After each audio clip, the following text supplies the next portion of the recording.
Ini sedang di Ya, sedang baik. dicoba. Silakan dimulai. Waktunya 20 menit ya, Bapak. Terima kasih.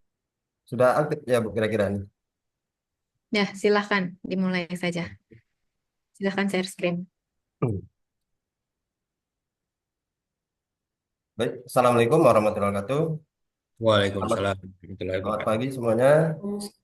Pada pagi hari ini kita merupakan eh, pertemuan kelima ya dalam sekilas tentang tentang mata kuliah tanaman teknologi perusahaan perkebunan satu yang sudah bahas tadi awalnya itu eh, terkait kultur teknis di tanaman kelapa sawit. Sebelum kita memulai materi pada screen saya belum Pak ya. Belum, belum, belum, Pak.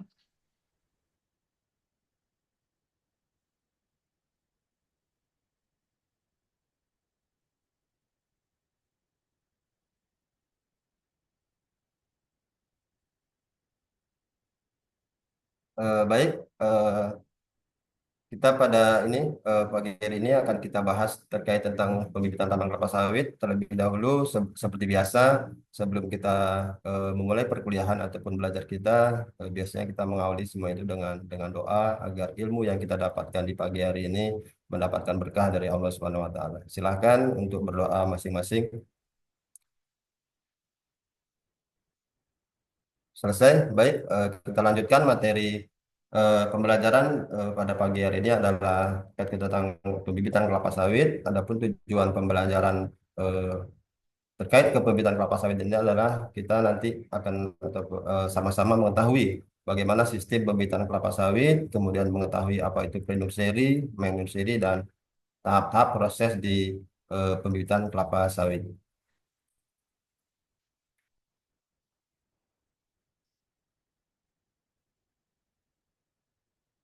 Eh, Sistem pembibitan kelapa sawit pada tahap ini ada dua model ataupun dua bentuk pembibitan kelapa sawit. Yang pertama itu ada tahap ganda ataupun double stick system.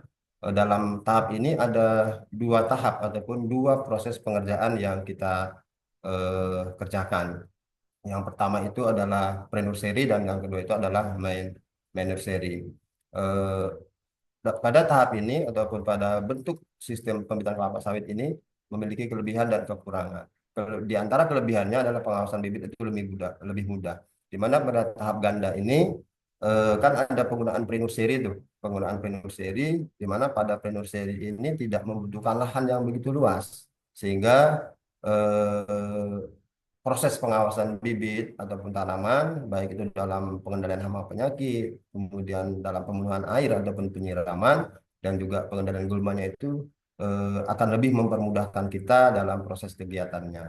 Nah, kemudian dalam proses pre-nursery itu pembibitan itu dilakukan selama 3 bulan. Nah, di sini ada jeda waktu, artinya ada waktu kesempatan kita untuk merancang ataupun menyiapkan kegiatan-kegiatan untuk memasuki pada periode pembibitan utama ataupun manure sehingga lebih senggang ataupun waktu kita tidak terburu-buru untuk mempersiapkan sarana dan prasarana prasarana. Nah, kemudian menghemat penggunaan polybag untuk pembibitan utama, artinya eh, lebih lebih akan lebih lebih apa? Lebih minimalkan artinya polybag yang terbuang sia-sia karena kematian bibit di lapangan. Kemudian ada kekurangan.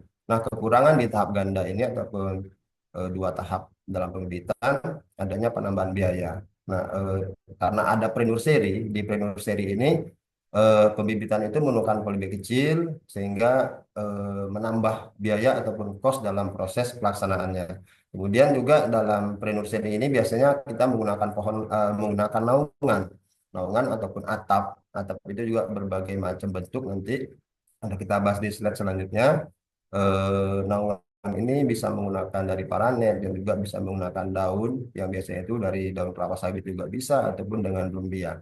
Nah, dengan penggunaan bahan-bahan tersebut sehingga membutuhkan biaya artinya membutuhkan akan menambah biaya.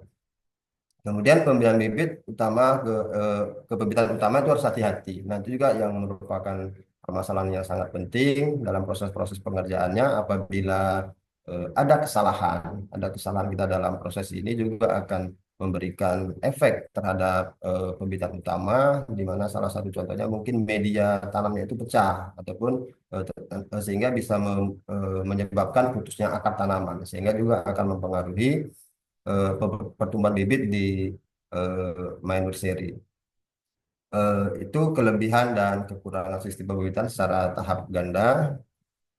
Ini merupakan bentuk-bentuk ataupun tahapan pembibitan di tahap ganda. Ada pre-nursery, kemudian ini bibit yang sudah berumur 3 bulan, dan ini merupakan pembibitan utamanya. Eh, Baik, selanjutnya itu ada sistem pembibitan dengan tahap tunggal. Tahap tunggal itu artinya berarti pelaksanaan pembibitan itu hanya dilakukan satu tahap, artinya kecambah setelah yang kita pesan itu kita beli, kemudian kita tanam ya. Kemudian ada kelebihan dan kekurangan pada tahap tunggal ini, mana pembibitan dilakukan satu tahap eh, sehingga lebih meminimalkan sebenarnya lebih meminimalkan biaya dalam pembelian polybag ya, lebih lebih mengurangi biaya, dan juga tidak menggunakan tidak menggunakan yang disebut dengan naungan ya, sehingga biaya juga akan lebih meminimalkan biaya.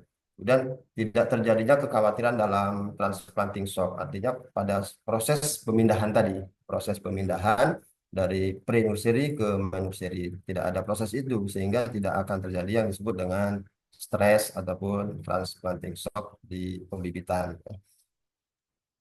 Nah, kemudian kelebihannya itu apabila tidak terjadi hambatan, bibit yang sudah berumur 10 bulan nantinya akan sudah bisa dipindah tanam ke lapangan. Berbeda dengan yang dua tahap tadi ataupun double stage system tadi, dia biasanya 12 bulan ataupun 13 bulan baru bisa pindah tanam ke lapangan. Ini juga merupakan salah satu kelebihan, sehingga bisa memangkas ataupun memotong waktu kita selama 2 bulan. Juga di situ akan ada biaya selama 2 bulan, itu juga membutuhkan biaya, baik itu dalam memenuhi kebutuhan air, begitu juga dalam hama penyakit dan pengendalian gulma atau kegiatan lain, sehingga membutuhkan biaya di sana.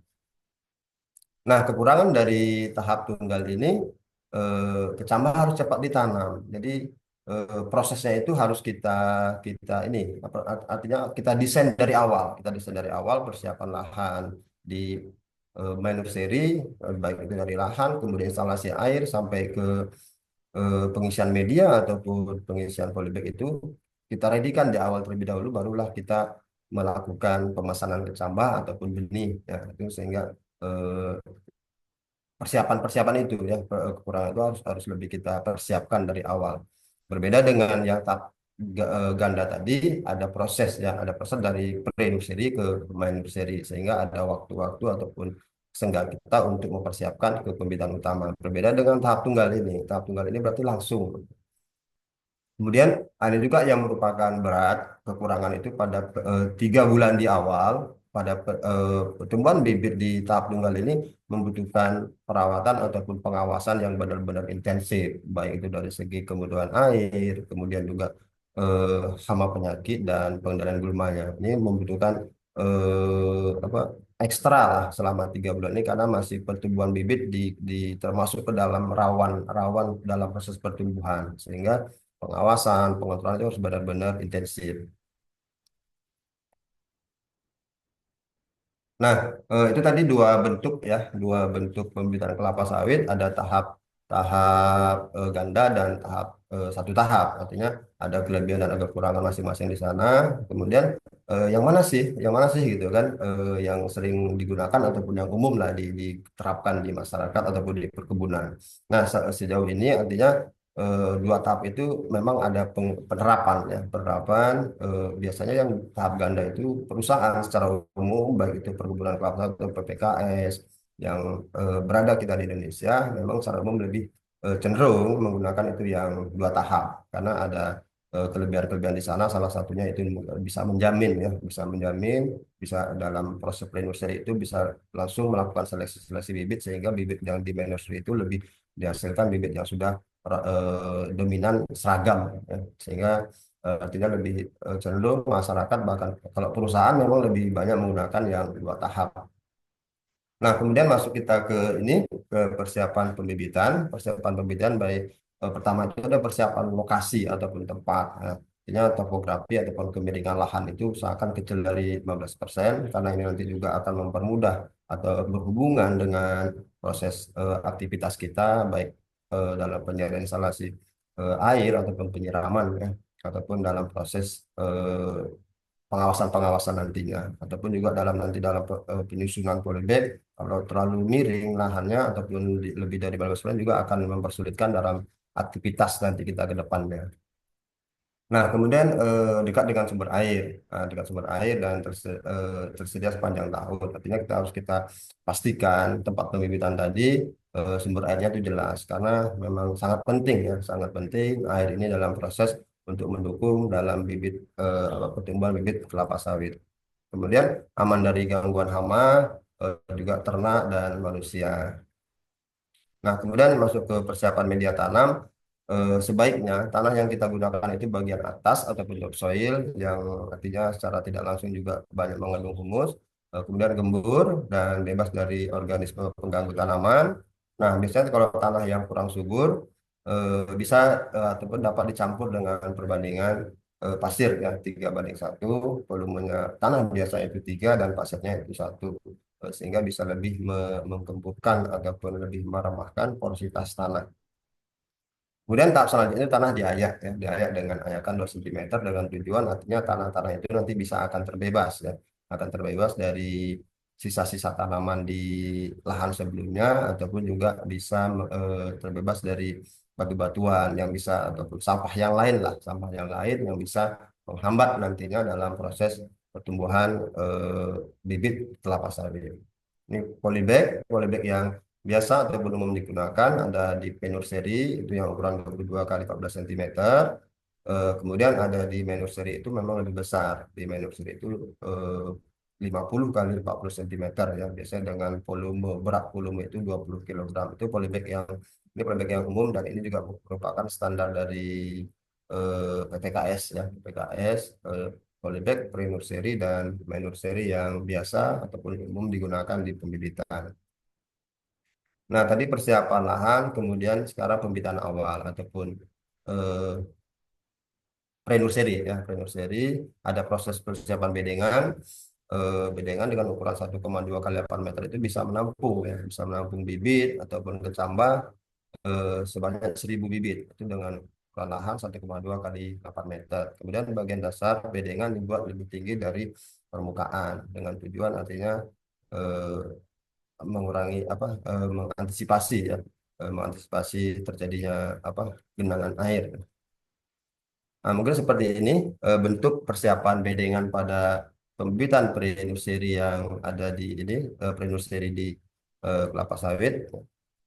Kemudian juga ada persiapan naungan. Yang ketiga itu prosesnya persiapan naungan mencegah masuknya sinar matahari langsung karena di awal itu pada ini pre-nursery memang secara secara lazimnya itu tanaman belum juga mengharapkan ya belum mengharapkan paparan matahari yang secara langsung sehingga kita membutuhkan pembuatan naungan ya. Kemudian tujuannya juga menghindari percikan langsung dari air hujan sehingga akan mempengaruhi tanah ya, tanah yang ada di dalam media. Kemudian pengaturan intensitas naungan di umur 0 sampai dengan 1,5 itu kita tetap naungi 100%. Nah, kemudian dikurangi di umur 1,5 sampai 2 bulan, 50%, dan 2,5 bulan baru naungan itu kita buka seluruhnya sehingga bibit tanaman itu 100% mendapatkan cahaya matahari. Ini bentuk naungan yang sering digunakan, ada paranet, ya, ada paranet. Kemudian biasanya juga memang ada juga beberapa kalau di masyarakat ya di masyarakat karena mungkin mereka ini mengurangi biaya. Biasanya mereka itu kan banyak tuh bahan-bahan di lapangan, artinya memanfaatkan sumber daya lokal seperti atap rumbia ataupun bahkan juga dari atap-atap daun sawit itu yang dimanfaatkan untuk naungan di pre-nursery ya. Nah, ini proses selanjutnya itu ada penanaman kecambah. Ya. Penanaman kecambah ini diusahakan segera ditanam ya, karena keterlambatan juga akan menyebabkan nanti plumula ya, plumul ataupun radikal itu juga akan memanjang sehingga akan lebih menyulitkan kita dalam proses penanaman penanaman nantinya. Kemudian eh, apabila lebih dari 5 hari juga akan mempengaruhi terhadap kecambah. Salah satunya juga akan kering. Kecambah itu juga akan terjadi kekeringan atau mati, sehingga juga eh, sangat disayangkan ya, nanti akan menimbulkan kerugian. Sehingga proses penanaman ini harus cepat dilaksanakan. Ini contoh ataupun sampel kecambah yang sudah siap tanam, di mana eh, benih ataupun biji kelapa sawit ini sudah berkecambah. Berkecambah itu artinya sudah muncul radikal, yaitu calon calon akar, dan juga ada plumul yang disebut dengan calon tunas. Ini proses penanaman kecambah ya, artinya biasanya harus dengan penggunaan tim ataupun bentuk kerja dalam proses penanaman. Artinya ada satu orang yang membuat lubang tanam, kemudian ada yang menanam, dan ada yang memadatkan setelah proses peletakan kecambah ya, proses penanaman kecambah. Kemudian, nah ini yang hal-hal yang perlu diperhatikan saat penanaman. Cambah harus ditanam secara benar ya, dengan radikula tadi, radikal menghadap ke bawah dan plumul ditutup dengan lapisan atas. Dengan tujuan biasanya itu menghindari ya, menghindari dari serangan hama, karena di awal itu jaringan tanaman masih masih rentan, sehingga biasanya hama utama itu jangkrik ya, ataupun semut yang bisa memakan, sehingga kita tutup plumul itu dengan lapisan tanah. Kemudian proses memadatkan jangan terlalu keras, artinya hanya kita tutup dengan tanah. Kemudian kantong bekas kecambah itu kita simpan, artinya untuk mendokumentasi ataupun apa, sertifikat-sertifikat kita kita amankan sebagai dokumen kita ya. Kemudian kecambah harus disiram segera setelah penanaman selesai. Nah, setelah semua persemaian kita laksanakan, kita segera lakukan penyiraman. Nah, kemudian masuk ke poin pemeliharaan ataupun pemeliharaan bibit di pembibitan awal. Yang pertama itu penyiraman. Nah, penyiraman itu juga juga penting dalam proses pertumbuhan bibit kelapa sawit ini, di mana penyiraman bisa seharusnya memang itu dilakukan 2 kali sehari. Dan ya apabila mungkin ya apabila terjadi hujan, mungkin itu tidak kita lakukan proses penyiraman, karena setiap bibit itu memerlukan 0,1 sampai 0,2 berarti 250 ml per sekali penyiraman. Kemudian penyiangan juga perlu dilakukan, ataupun disebut dengan pengendalian gulma ya, karena bisa pengendalian gulma itu juga apa namanya, bisa menghambat ya, bisa menghambat pertumbuhan tanaman, karena salah satunya itu terjadi persaingan penyerapan nutrisi, baik itu dari cahaya, kemudian air, dan juga eh, apa, nutrisi ataupun unsur hara yang ada di media, sehingga juga bisa mempengaruhi terhadap pertumbuhan tanam, sehingga pengendalian gulma juga ini juga sangat penting ya, penting dilakukan. Kemudian ada konsolidasi bibit, artinya hal-hal yang rutin yang perlu rutin kita kita kerjakan di saat pembibitan awalnya, menambah tanah yang kurang, artinya biasanya setelah ini apa namanya, polybag itu di visi media, artinya terjadi pemadatan tanah seiring dengan kita proses penyiraman. Mungkin juga ada turunnya hujan sehingga tanah itu memadat ke bawah, sehingga perlu adanya penambahan ya, ada penambahan. Kemudian juga menegakkan polybag yang miring. Kemudian masuk ke proses pemupukan. Pemupukan itu ada yang umum digunakan, ada pupuk urea. Pupuk urea itu 2 gram per liter air, biasanya itu diperuntukkan 100 bibit ya. Lebih mudah dalam pengerjaan, biasanya itu dilarutkan ke dalam air dan barulah disiramkan dengan menggunakan kompor. Gitu juga dengan penggunaan pupuk majemuk. Pupuk majemuk ada 2,5 gram per polybag ya. Kemudian frekuensi pemberiannya itu ataupun aplikasinya itu per setiap 1 minggu sekali. Kemudian pengendalian hama dan penyakit ini juga penting di dalam proses perawatan pembibitan kelapa sawit.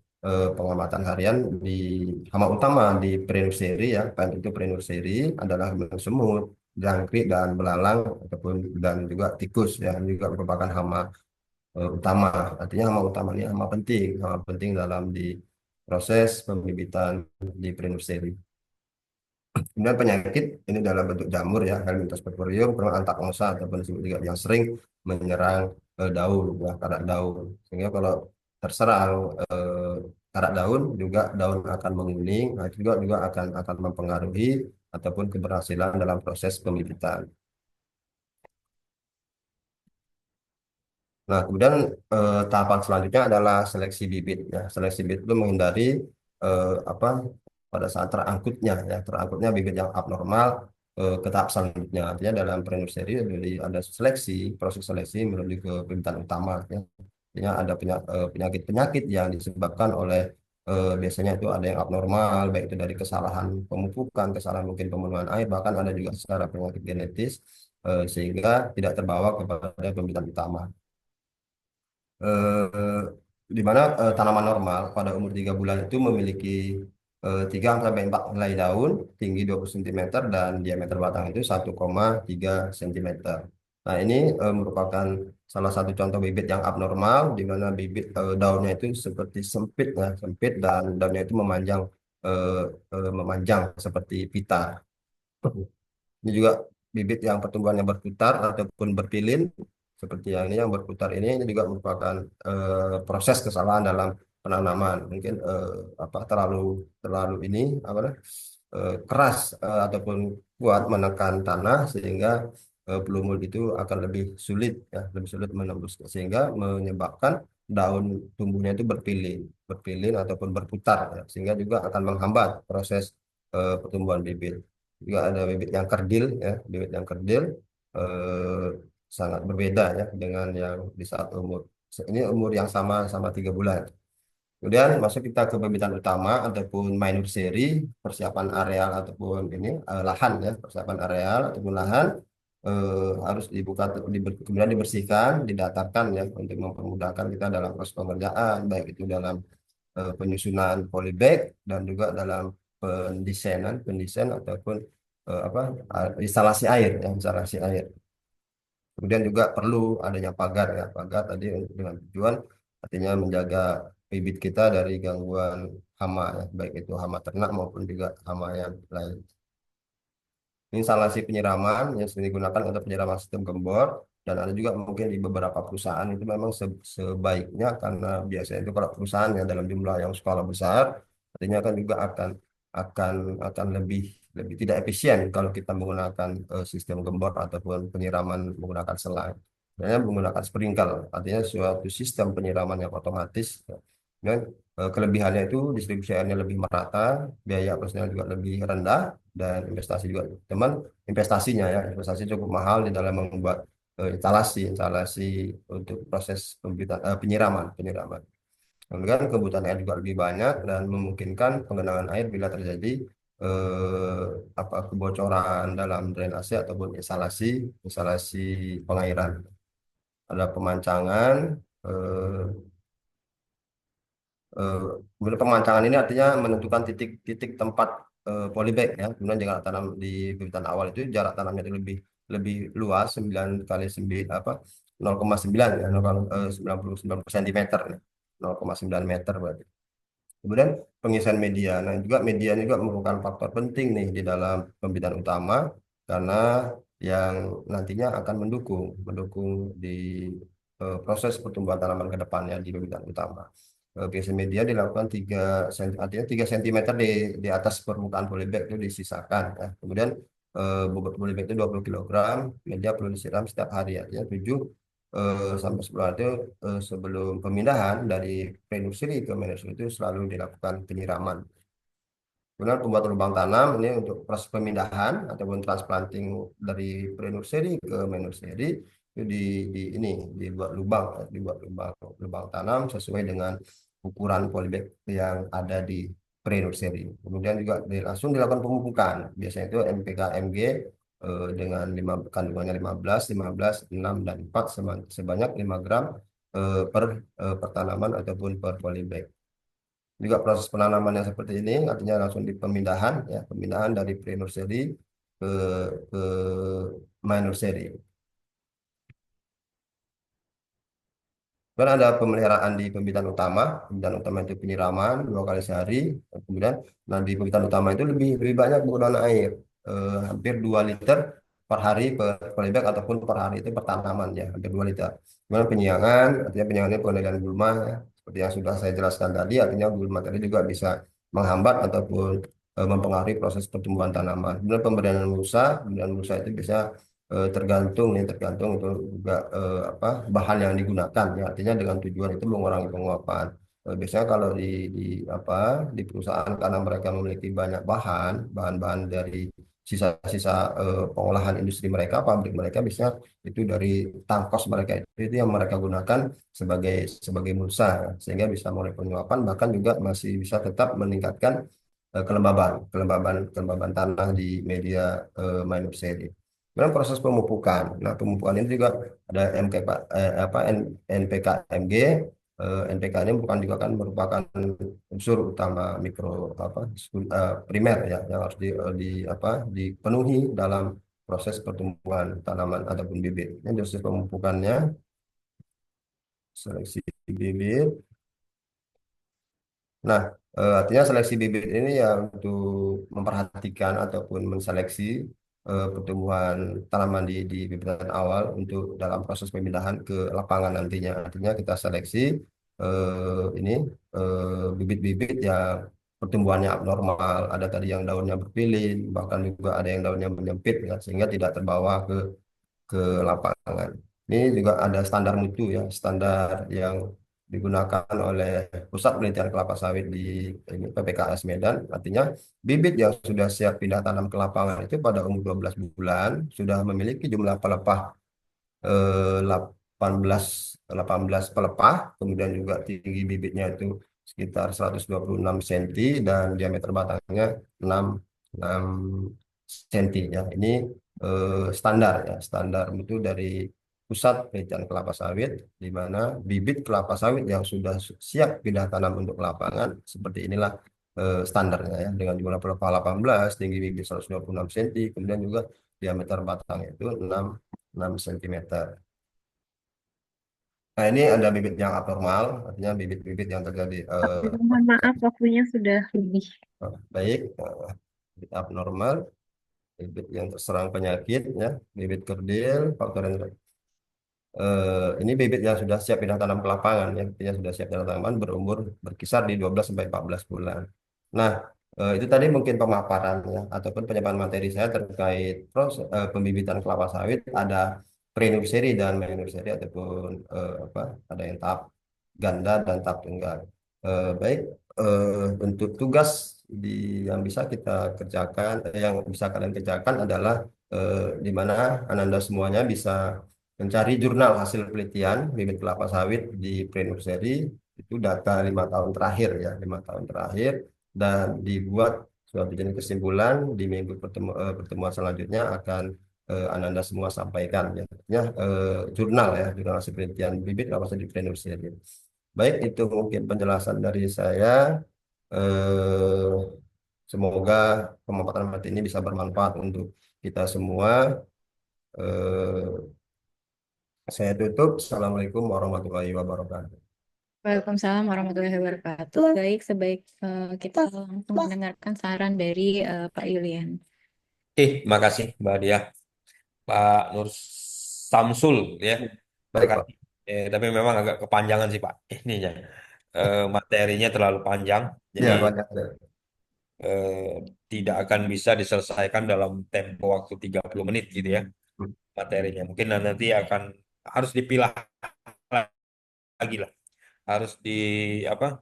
Dicari lagi yang nggak mesti harus habis ke materinya pada saat kita melakukan peer teaching ini. Jadi mungkin bagian mana saja yang harus difokuskan sehingga nanti kesannya kita tidak monoton ceramah seperti ini. Oke, Pak Nur Samsul ya. Oke, saya lihat dari RPS-nya ini untuk pertemuan kelima ya.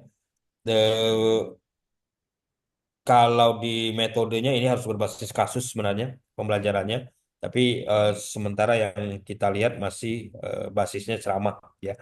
Nah, di awal pembukaan, oke, sudah ada materi tinjauan materi sebelumnya kan, sorry, tentang terkait dengan materi yang akan dipelajari, tetapi tadi belum saya mendengar gitu ya terkait apa hubungan materi ini dengan materi sebelumnya yang mungkin yang pertemuan keempat tentang teknologi budaya kelapa sawit ya dari ini. Nah, itu mungkin perlu nanti pada saat kita memberikan materi perkuliahan khususnya di real teaching mungkin akan dihubungkan dulu sedikit dengan apa materi sebelumnya sehingga nanti pada saat tidak lupa mahasiswanya terkait dengan materi yang sebelumnya. Nah, kemudian saya memberikan ini, saya ngelihat memang kalau seperti ini metode pembelajarannya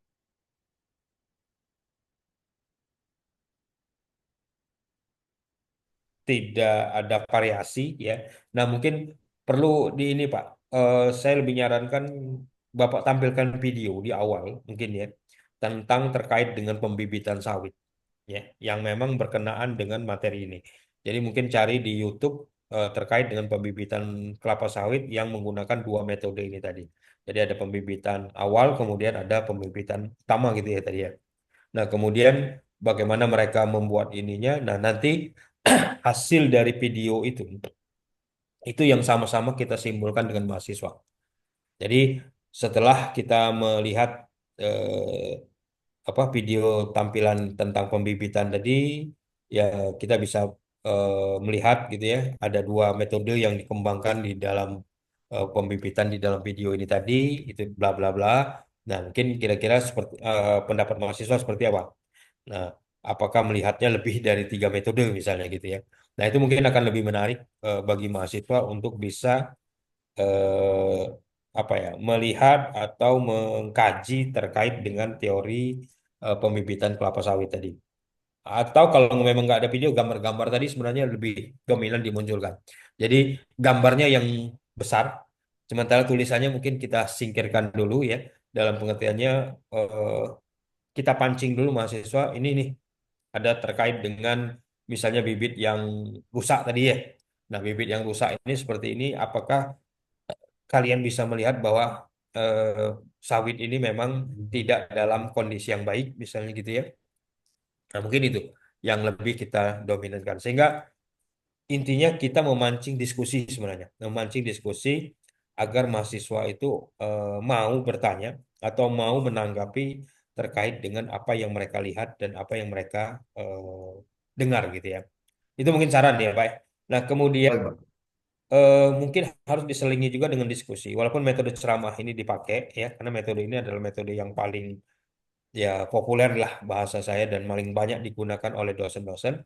Tetapi mungkin alangkah lebih baiknya kalau diselingi dengan diskusi ya, dengan ya diberi waktu untuk diskusi, misalnya tanya jawab, sudah kita menjelaskan beberapa slide, katakanlah 10 slide.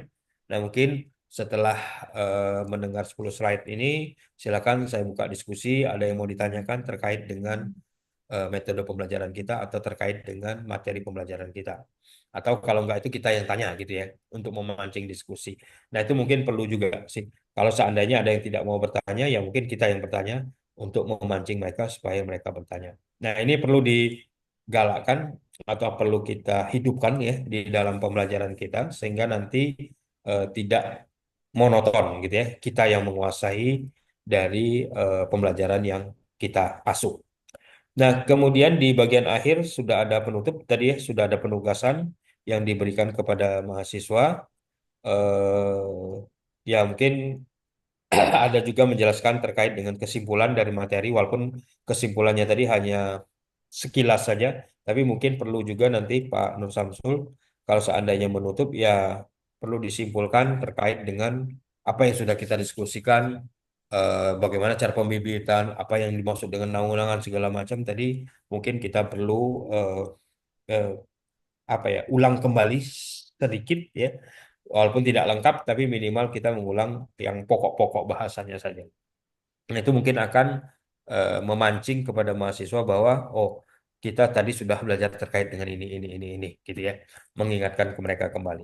Nah, mungkin itu Mbak Dia ya, Pak Nur Samsul, semangat terus ya kita. Baik, Pak. Terima kasih ilmunya, Pak.